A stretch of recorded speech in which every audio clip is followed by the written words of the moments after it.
Living in the community is a right that we all take for granted. But if it was denied us, we would be protesting very loudly.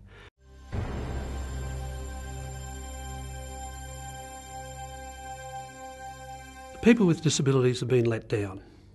They were promised that all of the institutions in this state would be closed by 2010. The reality of that is that is far from being achieved. In fact, the sad part about all of this is that a number of those institutions, in fact, have not closed but been redeveloped.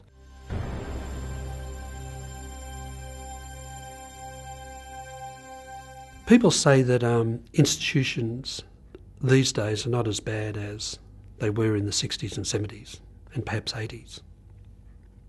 The reality is that even redeveloped institutions still segregate people with disabilities. They still accommodate them in large groups. They still accommodate people with disabilities in settings that make the community think that these people are so different that they can only be properly supported in a place that separates them from the rest of the community.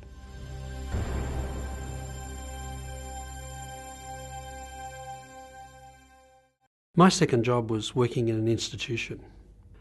That institution still exists today. Sadly, almost 40 years later, a number of the people that I worked with in that institution are still there, some of them in the same units that they were in nearly 40 years ago.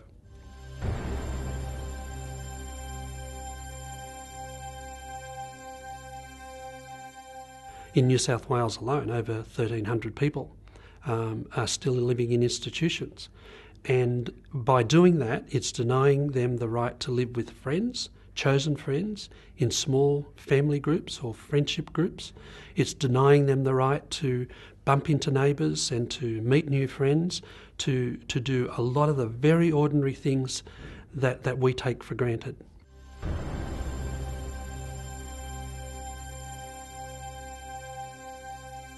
This campaign is about trying to make sure that any commitments that are made to close institutions are followed through, and that commitment is a genuine commitment on the basis of a real person-centred approach to providing support and assistance to people with disabilities.